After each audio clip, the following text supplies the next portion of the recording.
Good afternoon, ladies and gentlemen.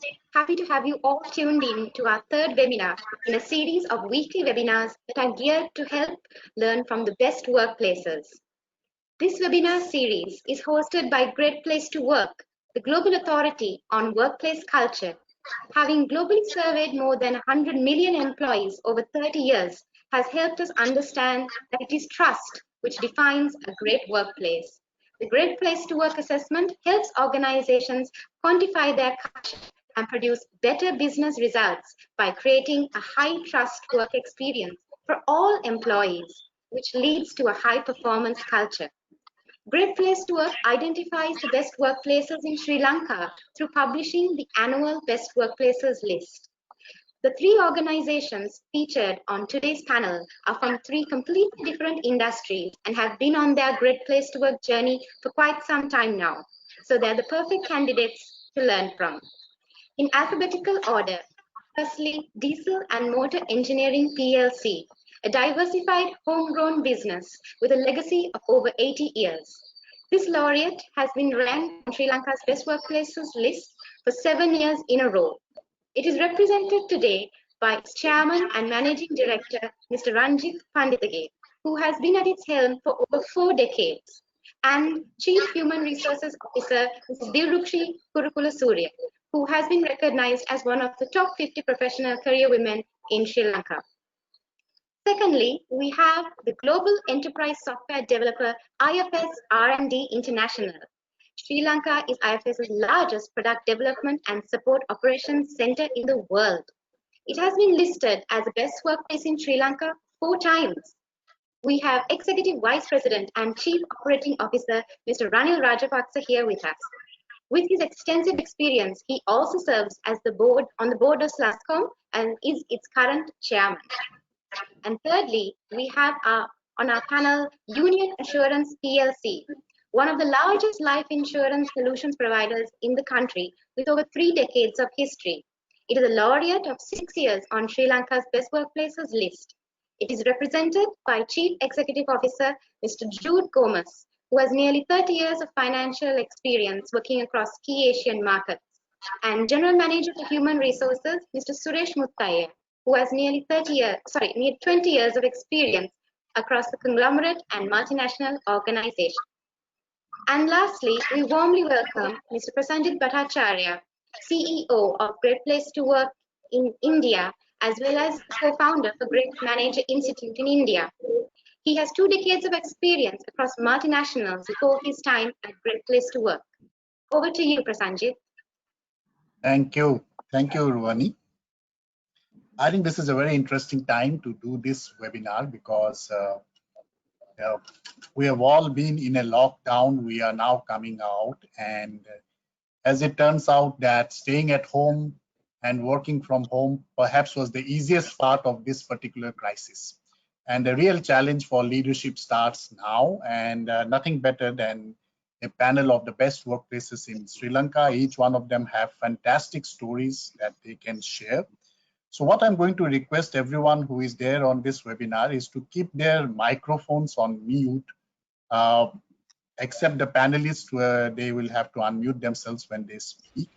And to make the most of our time, we are going to just focus on 2 or 3 questions, and towards the end we can take up questions from the audience. The audience can write their questions at any point in time in the chat box, and we will refer to those questions when we have the conversation at the end. So I'm going to go round robin, starting with DIMO and then IFS and Union Assurance with my first question. And the first question is very simple. A lot of things have changed for us in the last 50 days or so. What are those things which have not changed? And what would be those characteristics or qualities of your culture which still has not changed and which perhaps are not going to change going forward? So I will start this question with you, Ranjit, and very briefly your take on what is remaining constant and is unlikely to change in your culture. Sanjit, you see a company that has existed for 80 years from our founder fathers, there had been a culture developed. It has been always, when you look at all our stakeholders, it had been employee-centric. We used to give unique benefits, but we are aware that benefits won't create a great place to work. It is the value proposition and offer that we make that makes DIMO a great place to work. So those core values will remain, those things will not change, though the challenges are going to be more and more difficult, but the making work enjoyable and rewarding is our main thing in running an organization. When you're running an organization, the employees are the most important ingredients in doing this. So those things will remain, and yes, yeah, with the COVID-19, others have to be looked into, but the core values will change. These are our core values. Now, when you look at your culture, Ranjit, and Dilrukshi, the head of human resources, is also here from DIMO. Is there anything that strikes out about your culture which actually helped you in dealing with this crisis and is going to help you in future? As I said earlier, also, we have a very good value proposition, employee-centric. Especially we make them work enjoyable and rewarding, and those things. We were, even with all these problems, we made sure that our employees got their salaries in time. Even April, we gave very much early also, so that we have to look at these people. They have their own problems. So we went into those details to make sure that they are healthy, they are looked after, and they have some means to exist. So that has been this 8-year culture altogether coming first, with all modern techniques, what Dilrukshi and them uses in human resources, but that the core values have remained, and that gives us that impetus to face this type of challenge. The people believe in us, and I'm quite confident when I say how people believe in the management. That's right.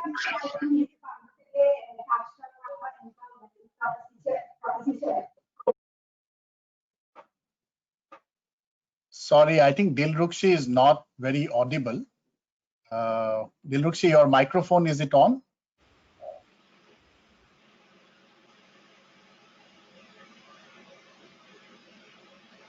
No, I think what we'll do is Dilrukshi will come back to you because you are right now not very audible.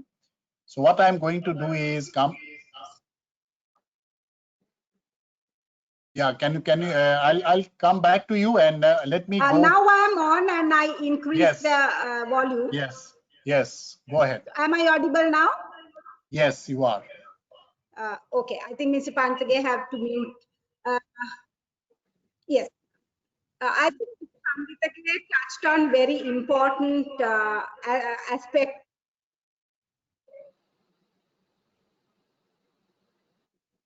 Go ahead.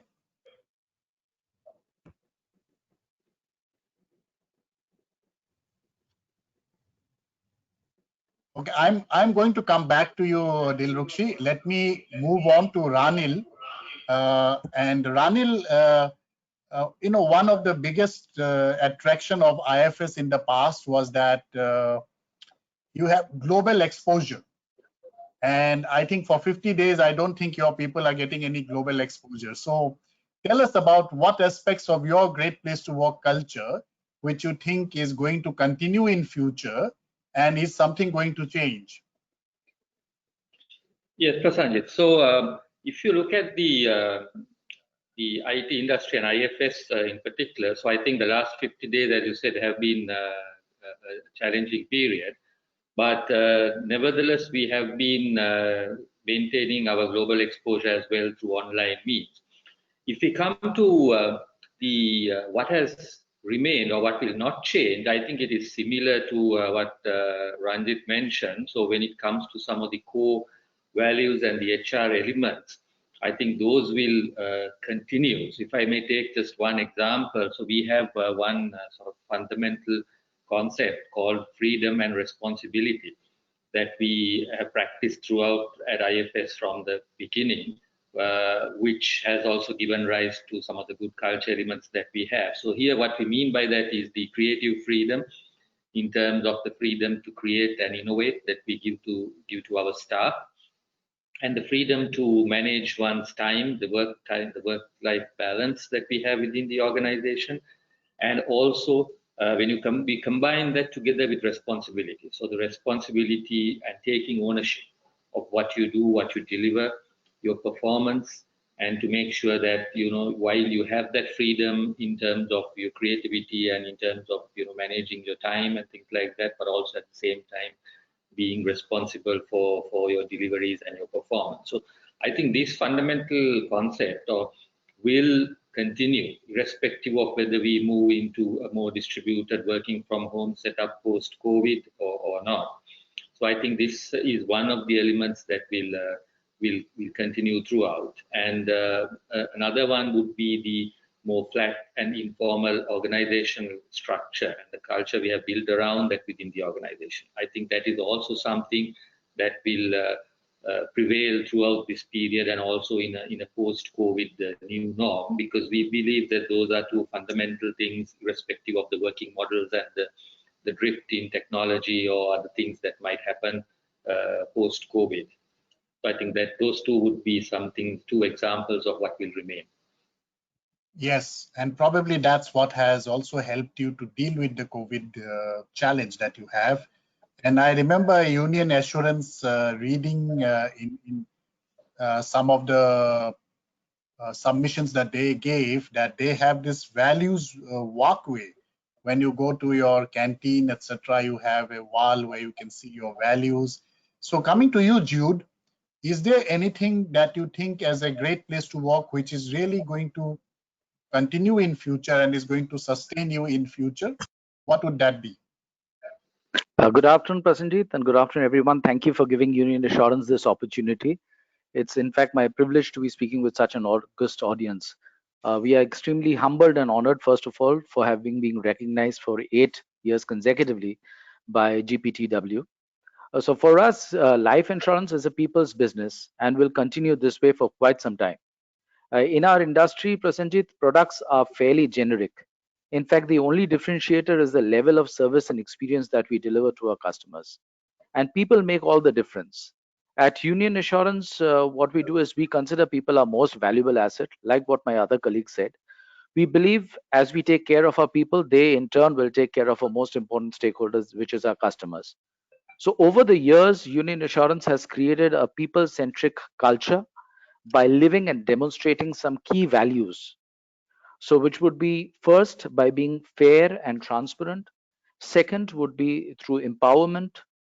I would say the third one would be by recognizing the efforts of the people. And lastly, by allowing our people the latitude to fail and to learn from their mistakes.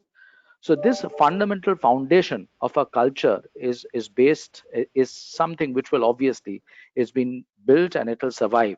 And one of our key strengths, if I were to say, is the ability for us, again, being a people-centric organization, to connect, to communicate, and to engage with the people. So we make it a point to listen to our people. We have activated several platforms for our staff members to air their views, the concerns, feedback, suggestions, whatever. We listen, we analyze them, we address them, and we also provide updates to our team at a periodic interval. Now, again, what sets us really apart and what will stay with us is our passion on people development, not by merely providing a few man hours of training, but by creating that necessary infrastructure and a platform for them to grow. So Suresh might want to add something more on this. Yeah, Suresh? Yeah. So from an organization perspective, like Jude said, we are also fortunate to be recognized as a great place to work for 8 consecutive years. And then one of the core pillars of our organization is basically ensuring our values are basically lived by all the members. We have excellence, caring, innovation, trust, and ethics and integrity as values, and that's embedded into all the fabrics that are woven to create the organization culture and then the practices and the policies. Apart from that, we have a unique set of people promises connected to the values. We have 5 people promises, so we do a lot of stuff around those people promises in terms of giving best rewards, providing best training, providing the great culture, recognizing and valuing people's ideas, and then also promising that people have a caring boss. So those are the 5 promises also that we live up to. So everything that we do from HR perspective is connected to those 5 people promises as well. And then as an organization, it's important, like Jude says, we are a high touch industry, people driven industry, products are not visible, so it's a face-to-face engagement. So it's important that we as an organization achieve our organizational objectives as well. So in terms of achieving organizational objectives, some of the key things that we rely on is basically how we inspire our people. It's very important that we inspire people to achieve organizational objectives. There are a plethora of initiatives that we do around the year continuously to inspire people, so that people give the best, and then people give that discretionary effort. People are engaged all the time.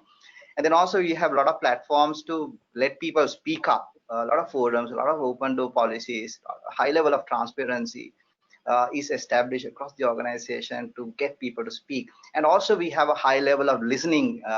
The will to listen is there, right from the top to across all the levels of the organization. So we have created a lot of platforms. Now we have leverage on digital platforms to listen and speak. So new times, new strategies. So I must say that we have evolved over the years. So it has never been perfect. Every year we learn and then we evolve. I think it's very interesting what I hear all the 3 organizations saying is that their core values remain unchanged. And this is interesting. This is the world's biggest recession ever. And none of us have ever seen something of this magnitude, which is globally impacting everyone. And yet the 3 best workplaces in Sri Lanka say that our core values are not changing. We are not saying, okay, this core value now is not, for example, 10 years back when I went to DIMO, they talked about DIMO tribe. And even today, Ranjit is talking about taking care of employees, just like it is one for everyone and everyone for one organization. Ranil talked about freedom and responsibility many, many years back. And it is the same freedom and responsibility which probably is helping him in today's situation with a flat hierarchy and people centricity that you have in Union Assurance is something which will not only continue, but you are going to leverage it. I'm going to, at the end, in my 3rd round, actually ask you the opposite of this question so that the audience knows that we are all living in a real world. What I'm going to ask at the end is, what is going to fundamentally change? So be prepared for that question. But right now, my next question, and I'll start with you again, Jude. My next question is, last 50 days is something that we did not prepare for. Nobody told us about it in our business schools. Even in our long years of experience, we have not encountered, we have encountered competition, we have encountered political changes, we have encountered all kinds of challenges, nothing like this. So if you were to summarize your 2 or 3 big lessons that you draw as a leader from the COVID-19 challenge that you have faced or you are continuing to face, what will be those lessons as a leader? I'll start with you, Jude. Thanks, Prasenjit. So there's no denying that COVID-19 has been very, very unsettling. In fact, it has changed the paradigm on how we work and how we are operating and how we operate now. The first important lesson, the learning for us is to be prepared for any eventuality, as you were saying. So BCP is no more just an audit requirement, is no more just a tick in the box. It is much more. As an organization, we were more prepared than many others. Our leadership team was very proactive, very engaged. We managed to activate the BCP in no time and implemented work from home. So needless to mention, our BCP has been tested to the fullest. I think the second most important lesson, if I were to say, was to continue fostering collaboration and the ability to embrace change. Our entire business paradigm changed in a few days. We had to adapt to the new normal. The ability to digitize our existing delivery platforms was possible, I believe, because of the cross-functional collaboration and our ability to embrace change. The third most important thing I would say would be that the importance of communication, the importance of transparent and regular communication. So cascading information to every single staff member, keeping people informed on the real-time basis is of critical importance. And communication is our strength, and we further built on that pillar. So we conducted open forums, digital town hall, we launched e-newsletter. Our people managers actually spoke weekly with every single employee in their respective teams, while we opened a platform for all staff to directly connect with me.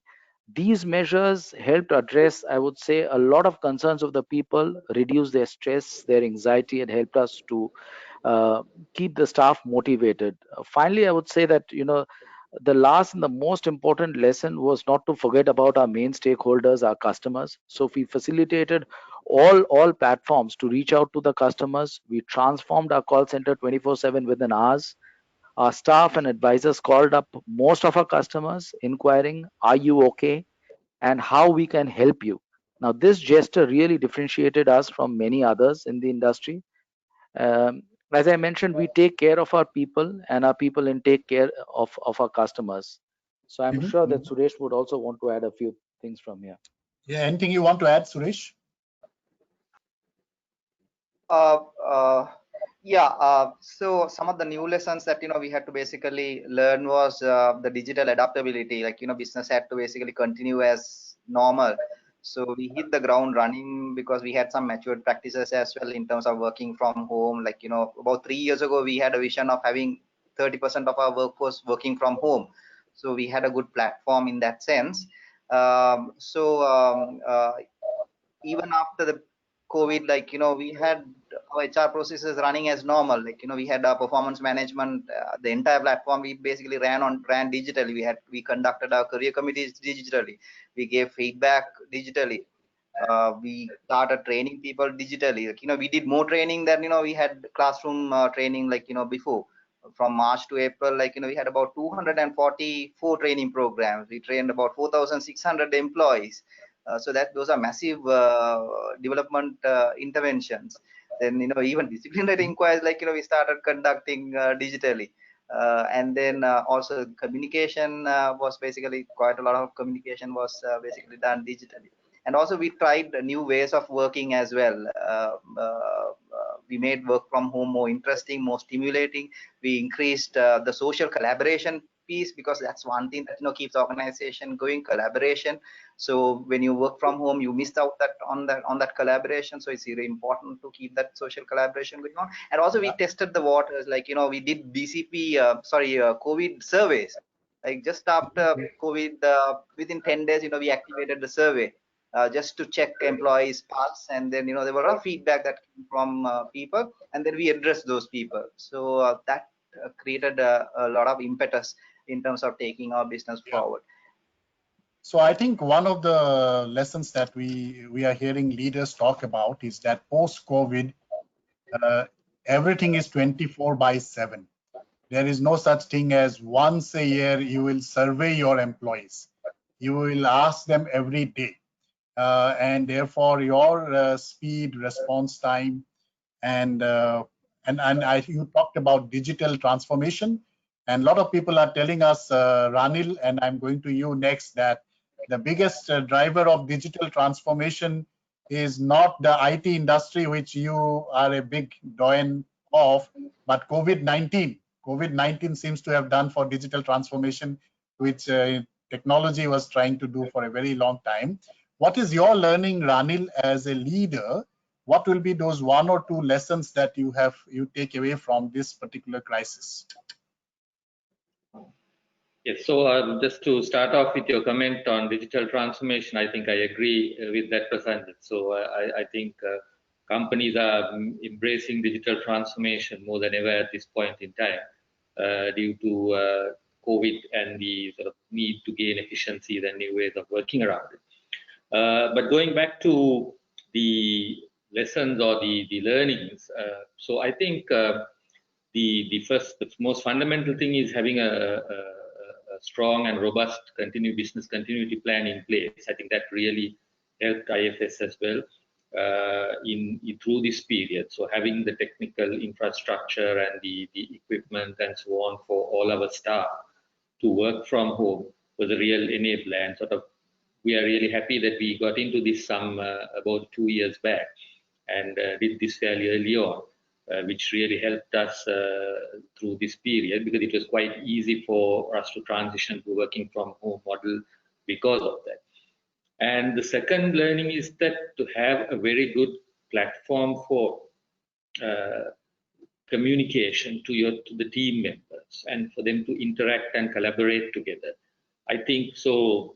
Having those tools in place is something I think that all organizations should think about, because especially when you're having a large workforce scattered and working from home, that interaction is really important, to not just only on the work, but to interact on the other things you miss out of not being in office, the smaller things like the coffee chats, the more informal communications that you have, all of that. So one thing we tried to do a lot during this period is right throughout the organization, all managers using the digital platforms, being engaged with the teams on a very frequent basis every day.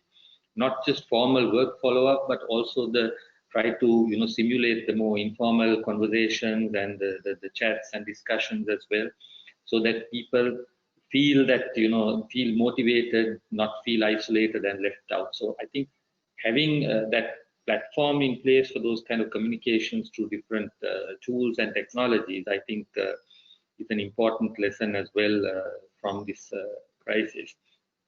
And yes.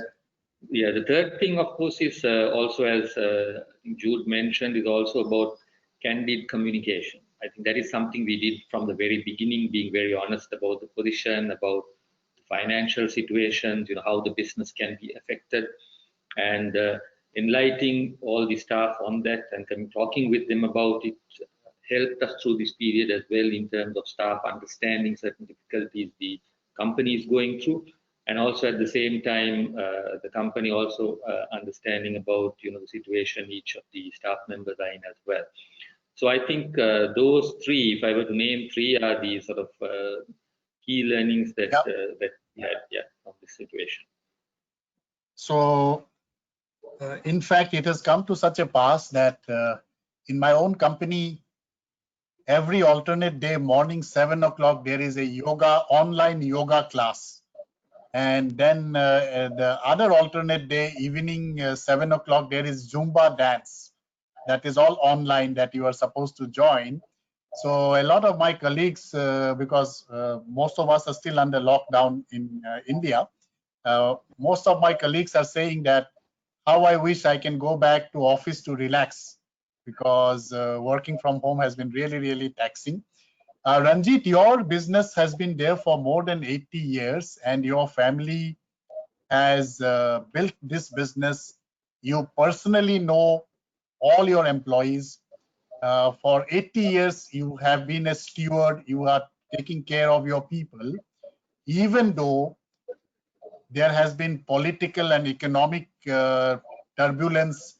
I know that some of your businesses are dependent on imports from outside the country. Do you think things have changed fundamentally now? Or what, as a leader, what is it that this crisis is forcing you to acknowledge?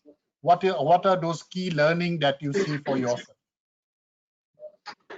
Well, Prasanjit, challenging times. Yes, we were not prepared at all. We do all these big things like risk management and things like that, but we never thought that we'll be locked out for almost 2 months.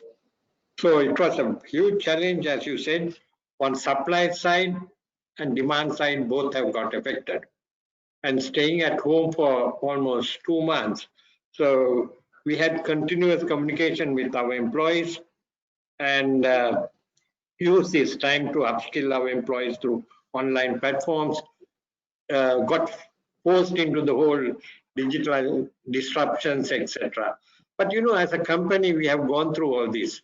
I mean, we had a 30 years of guerrilla warfare here, and some of our employees even got caught to these bombings and things like that, died.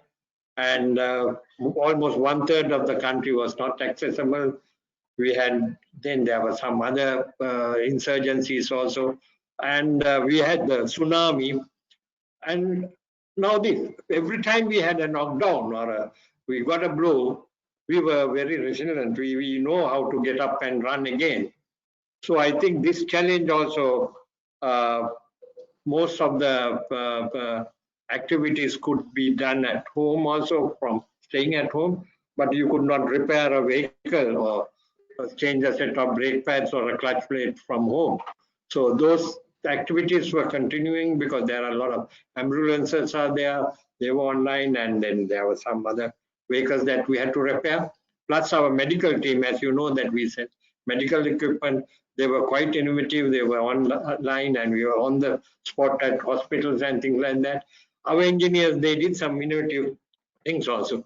All in all, you can see how our greatest asset, the employees, how they put the shoulder to wheel and pushed, and I'm so blessed that I have a crowd like that, and that is the culture. I think Dilukshi made best use of this situation to coach our people to go into building up new capacities. I think she will be in position to explain more what she did. Yeah, Dilukshi, why don't you tell us about your experience, particularly from an HR's point of view? Yeah.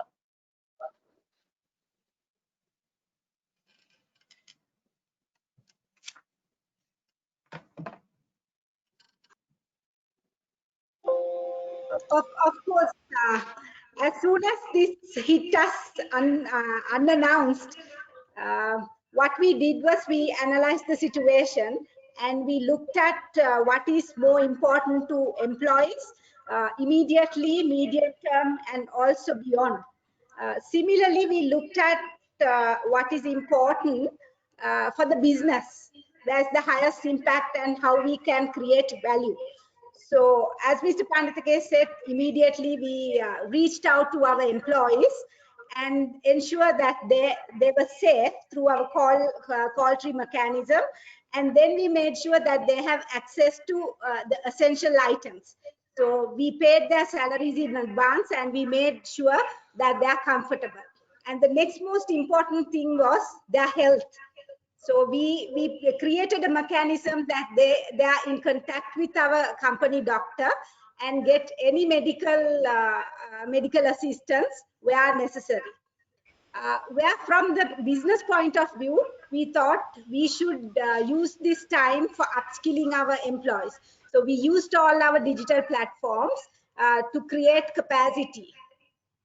So we have been coaching, we have been doing our evaluations, as even Suresh mentioned, and our assessments for development and promotions. And actually for HR, it was business as usual. We have done so much of training. It is not the numbers that matters, but of course the quality and the number of people who signed up. So I think we have used this very productively, and my learning is that we will have to be prepared for any situation, the worst situation, of course, and health and safety is paramount. We can have anything else, but employee health and safety is paramount.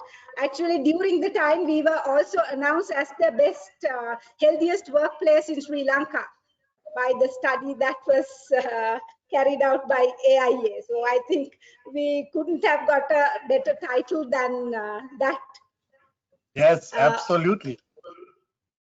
And then congratulations on that, Dilrukshi. Sorry, I'm butting in the interest of time, and I understand from my colleagues that they wanted to do a quick poll of the audience. So, Ruani, do you have a poll ready that you want to launch at this point in time? Yes, PJ, we'll launch the poll now. Thank you. Okay. And we'll have to, rest of us will have to put our mutes on because there is some background noise.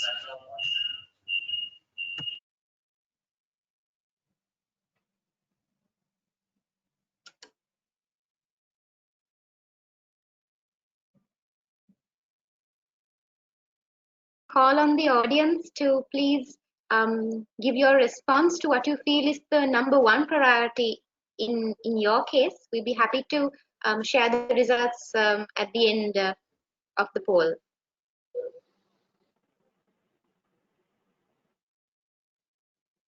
So the question is, what is the biggest challenge you are facing right now? Is it effective communication or maintaining visibility during a crisis? Is it staying connected to your team? Is it managing employee well-being, that is balancing care versus performance?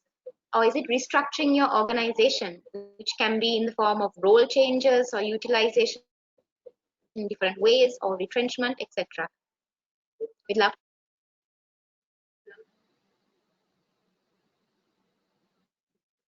Okay, and as we get the poll results out, so I think what I'll do is continue with our conversation. So Ruwani, if you can close the screen and we can get back the panelists, yeah, that's great. So I'm going to go back to Ranil for the last round of questions before we throw it open to the audience. Ranil, some things are going to change forever, isn't it? I remember 50 days back, before COVID hit us, a lot of people, particularly HR managers, were saying that we have this digital learning and we have a lot of tools, but our managers don't use them. And we found that in 50 days, managers showed so much enthusiasm for using digital tools and e-learning, which actually was a bit of a waste of money in till some time back because people were not using it. That seems to have changed so dramatically in 50 days. It is like amazing because right now I am doing 2 courses from Harvard. And of course, it helps that both the courses are free. I'm not paying much and it's not costing much. So what is changing forever according to you, Ranil? What is it that this current crisis is going to change in a manner that things are probably not going to come back to the routine that we had earlier? Yes, Prasanjit. So I think that definitely there will be, as we started off with certain things that don't change, there are going to be some components that will change. So I mainly see it as a not like some sort of big bang thing, but I see it more as an acceleration of certain things that we already started to see before COVID. So, for example, to take your own example of the whole e-learning things, I mean, they were around, but now we are seeing acceleration of that. And the circumstances have pushed people into, you know, sort of, how shall we say, adjusting their mindset to embrace these kind of things more and go into it, and also through that sort of gain a familiarity and realize, okay, we can do this, you know. So that is the kind of thing that we will see. So not only in the learning landscape, but I think the whole, when it comes to the working model as well, of course, this will depend on companies and, you know, how they work. But I see that we will probably accelerate going into a hybrid working model where people will work from home and also from the office. I still don't see, I mean, it depends on the company, but if you take IFS also, I don't see like everybody, IFS working 100% from home, because there is still some amount of sort of, we need to be ready to do that, and we are not at that point in time as yet, especially because we have in the past 2 years recruited over 500 new people. And that's a challenge to bring them up to speed, the whole mentoring and so on, whereas you can do some of that through digital means. We still need a certain amount of working from the office. So I think the hybrid sort of working models will come into place. So that will be a change from the very traditional sort of working in office setups. And also this will probably be combined with a lot of the you know, the whole gig work concepts that, you know, which have been also around a little bit, but now you see that more and more that, you know, the gig working where you'll have companies, you know, doing more outsourcing and, you know, more contractual kind of employment assignments to people when it comes to specialized tasks. I think those things will accelerate. And then the whole piece around automation and AI will definitely be something that will accelerate as well, resulting in change. So that comes together with the digital transformation as well, and also the whole I think we will move a lot to online systems and do away with paper and a lot of the paper documentation that especially in Sri Lanka that we are quite used to. So get over all that and move into online systems. So I think those will change very rapidly in the coming weeks and months. And of course, this will also result in a few challenges as well. I mean, if we are going into say the whole automation piece, paperless, online, and so on, then it's a new way of working as well. So it's about reskilling and upskilling employees, staff as well. So those are some of the things that we need to deal with from a people perspective. And of course, moving into this whole sort of working from home models and hybrid models throw in some challenges about how do we keep the culture in place, or how do we transition the culture in a desirable way, because you have to still try to connect with people and infuse this culture and all the elements that build it up. So how do we sort of keep that together, so those are some of the challenges. So I see the whole hybrid sort of gig working models coming in, the automation piece coming in, and moving into a lot of online systems and doing away with the whole traditional paper and face-to-face transactions will be less. So those are three things that I would see. I think those are some great observations, and it will be very interesting for me to compare and contrast this when I go to DIMO finally. But before that, I'm going to come back to Union Assurance and Jude and Suresh. From your perspective, Jude, is there anything which you think which has changed forever? What would that be? Oh yes, Prasenjit. Yeah, I would say that social distancing is making virtual solutions more desirable. So at our end, what we have done is we have internalized that life with COVID and not life after COVID. So there's nothing like that. So for an industry perspective, which is primarily a people's business with face-to-face transactions, face-to-face interactions, our entire business model will undergo radical transformation. And this, I say, is not as a measure to grow the business, but merely possibly for survival for the start. So we do see emergence of new distribution channels with higher digital adoption by consumers, which has been visible now. Fortunately, we also feel that life insurance will not be a taboo anymore, nor would it be viewed as an investment vehicle. So people are slowly understanding that the concept of protection of actually what life insurance is all about. We also feel that working from home will be the new normal, and dependency on brick and mortars will reduce considerably. And in terms of people, while we move towards automation and we move towards digitalization, people differently skilled will be more in demand. So that's from I me, agree. Suresh. I agree. There are some questions which I'll pose separately particularly to Suresh and Dilrukshi, because I can see some questions coming on my screen. But before that, if I can jump straight to Ranjit.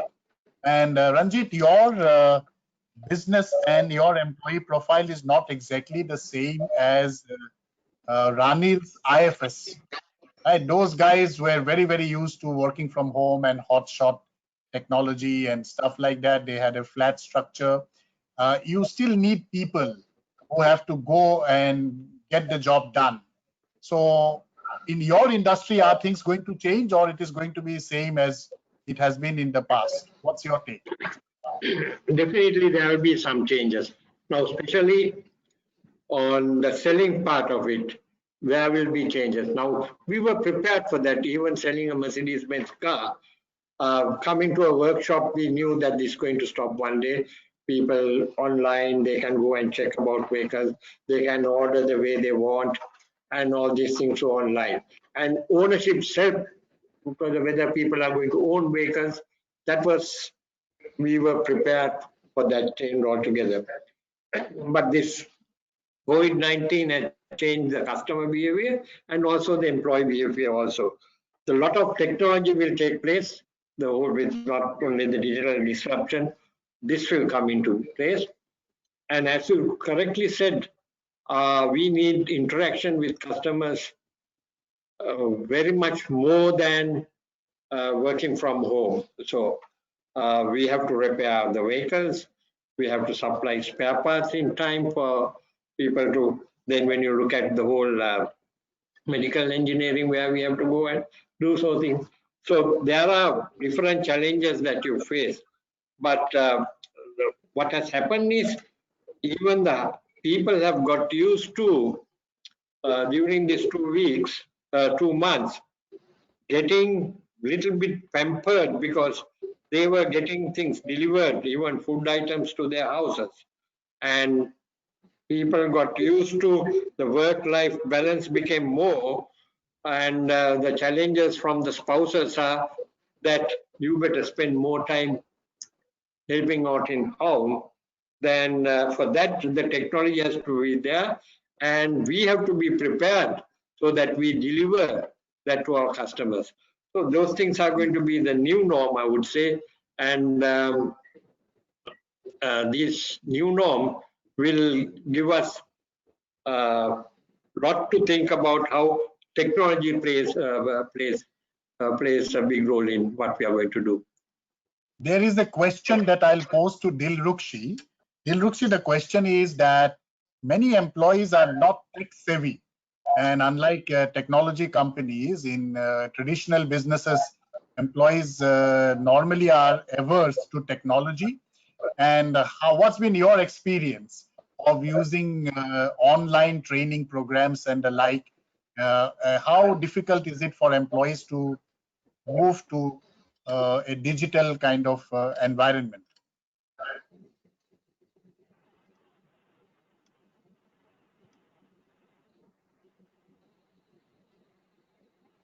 I didn't get the question very clearly, but what you said was the type of people we have, how we have deployed technology. Is it the challenges we had? Is that correct? That's right. That's correct, Dilrukshi. That was a challenge in fact, Sanjit, but for our surprise, people now, we have created infrastructure for people who had really needed for the operation. But for our surprise, people have even logged in from their own devices, and they took part in these trainings. So we had numbers more than any other day.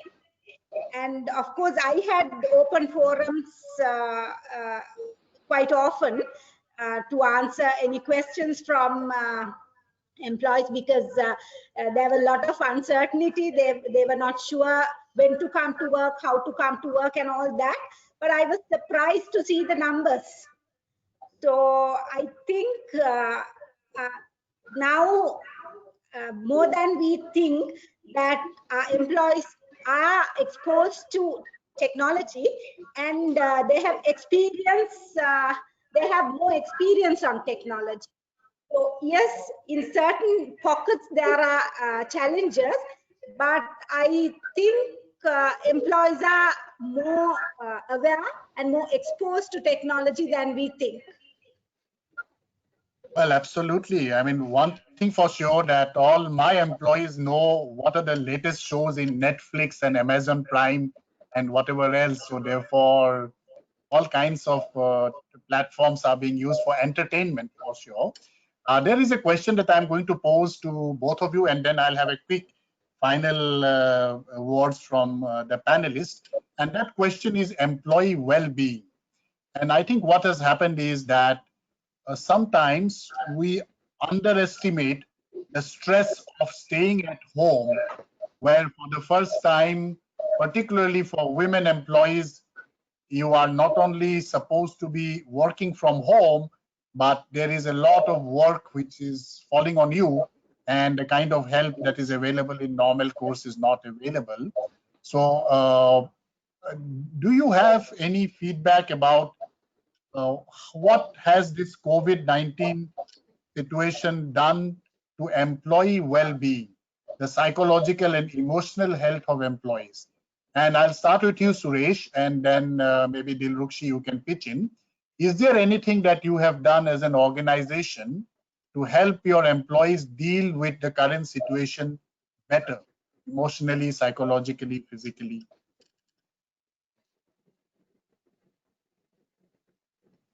Suresh, your mute is on. I can't hear you. Yeah, you have to unmute. Sorry.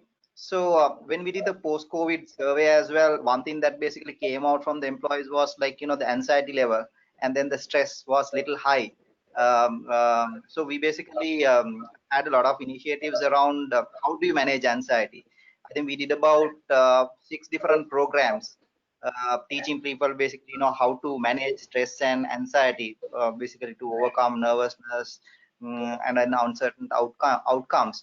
So that was one. And then also, like, through our communication processes, we were able to manage the anxieties as well. There were a lot of, like, issues about job security, about various other impacts related to this COVID-19 situation.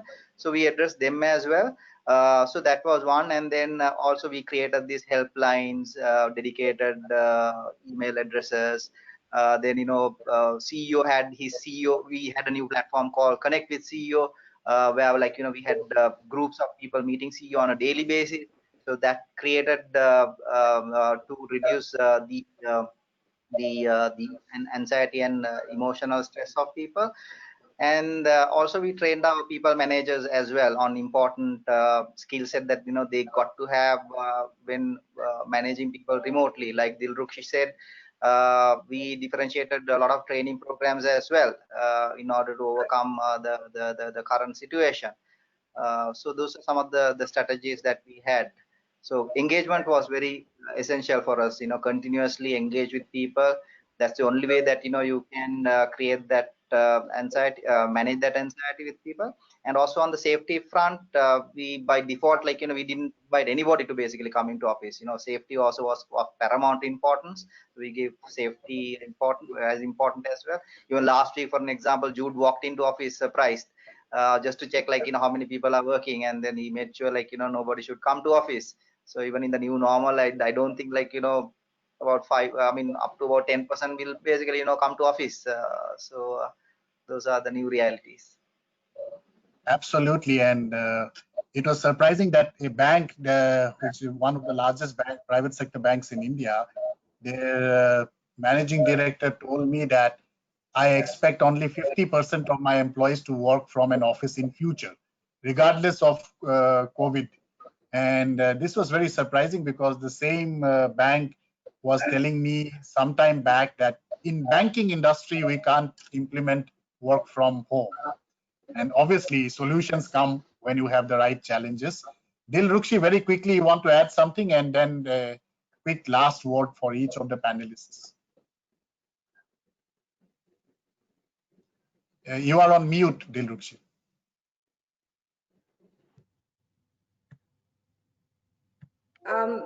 I think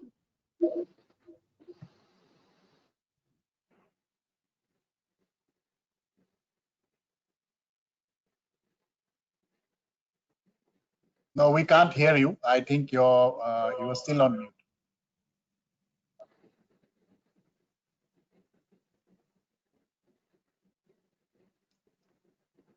Okay, I think what I'll do is I'll give you the last word, Dilrukshi. And before that, very quickly to the panelists, it seems to some of the people in the audience that all three of your organizations are very ideal organizations. Now, you have done all the right things, but suppose you have to retrench people. Suppose you have to lay off people. Suppose you have to take the hard decisions that most people struggle on how to take. Now, is there a way in which you are going to do it which will be different, which will distinguish a great place to work from others? How are you going to take tough decisions? This is a hypothetical question. I am not assuming that you have to do that, but all businesses at some point in time face that reality. So Ranjit, I'll start with you, and then I'll move to the other two panelists. Well, we have looked at this. You see, we had some people who were past their normal retirement age and all these things. So first of all, we'll look at them if we have to send people home. At the moment, I don't see there's a big necessity to do that. We are looking at in the new normal, there are a lot of new avenues are coming out. So as proactive business people, we have to see, even upskill them from the employees so that we develop them into different activities. And at the moment, I don't see that there will be a necessity to send my people home. This will be the last resort. Even then, I'm quite confident that we are going into new avenues, new ventures, new businesses, and I could be able to train them.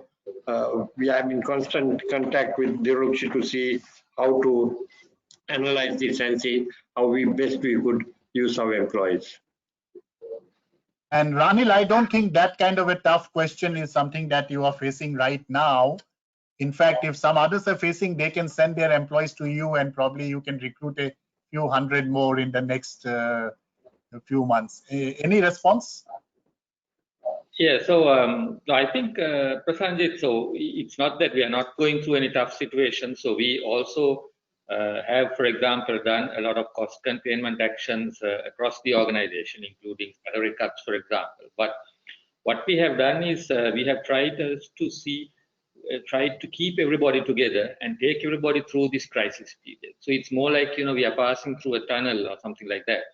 So where you have to sort of squeeze yourself to get into this tunnel, and you go through it and you come out at the other end. So we have taken measures to be able to get through this, to squeeze into it. So which means also some tough measures around the cost containment and salary reductions and so on. But we have looked at keeping everybody together so that, because we feel that this is a situation that will turn around after 6 months or 9 months, in the sense that where we can start getting to some sense of normalcy. So we want to carry everybody through so that, once we get back to normal, then we have everybody on board. So at this point in time, we have not seen any of that. Yeah.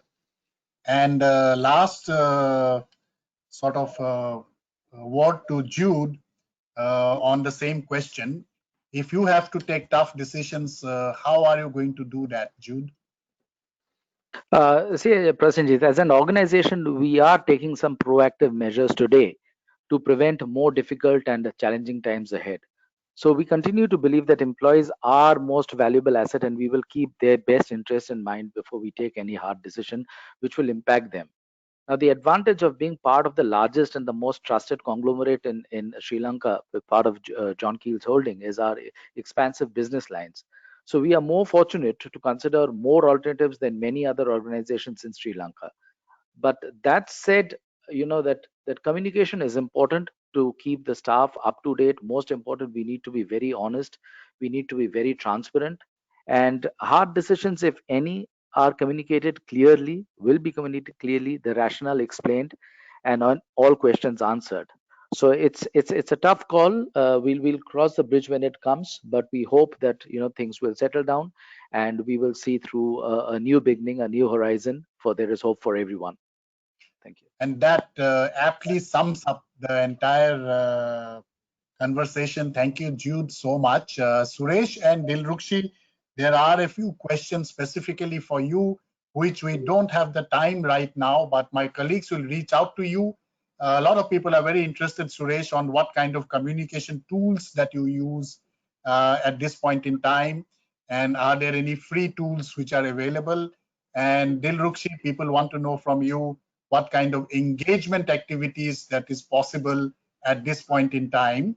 And all of those questions, we are going to reach out to the panelists here. And for the people who have logged in, we have their email IDs.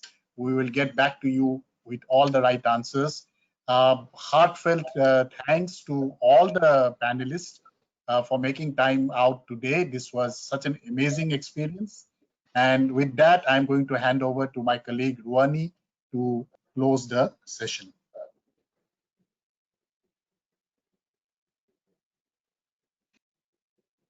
Right. Thank you very much, Prasanjit, for your contribution and in moderating this panel. I think we've learned a lot in this simple 1 hour. And thanks once again to all the panelists for their time and sharing their experience with us here today. As Prasanjit said, a lot of questions are coming in, and we'll put these to the panelists when possible and share back some of the answers in our feedback email.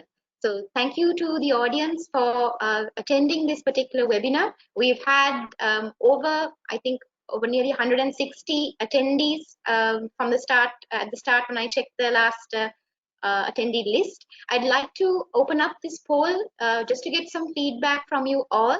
Do you want to know more about how your organization can create its great place to work journey? A simple click on either yes or no will give us your feedback.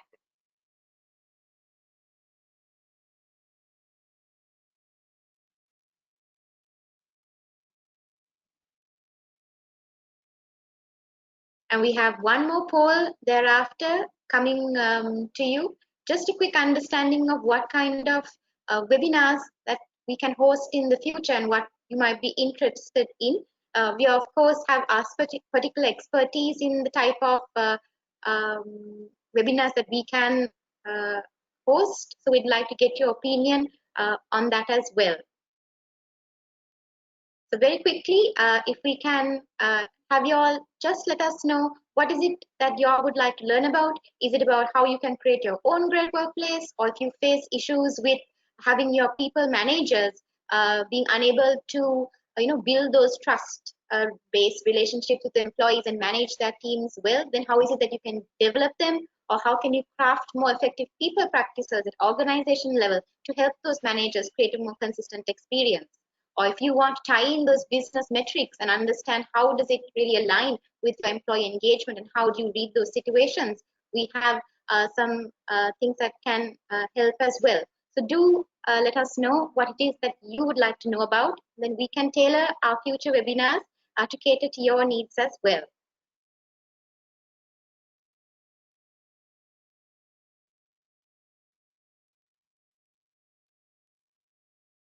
Right. So finally, I'd like to announce that we have another webinar coming up next week, the same time, 3 to 4 p.m. And it's going to feature another 3 organizations from the best workplaces list from another set of industries as well. So we look forward to seeing you all again next week as well. And then again, our final last webinar happening on June 10th too.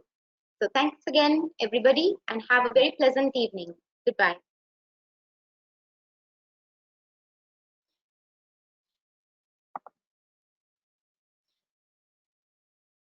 Thank you.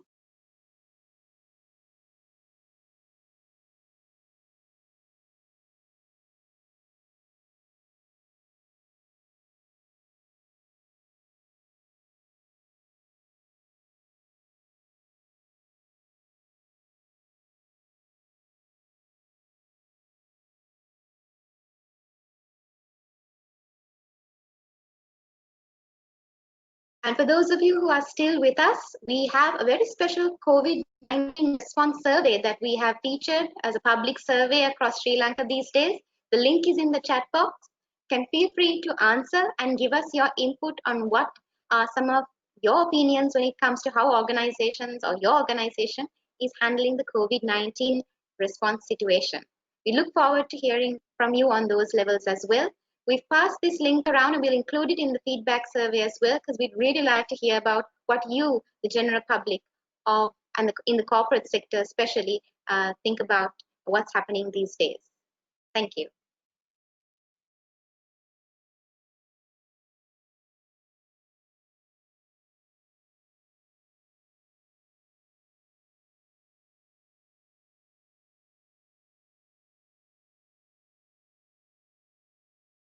Don't worry, we'll leave the webinar live and open for you to take down any notes that you would like about the upcoming webinar, or if you'd like to take down the link for the COVID-19 survey or any other details as well. And you can freely take this information, or you can contact Great Place to Work directly and get that information for yourself as well. We'll be happy to help.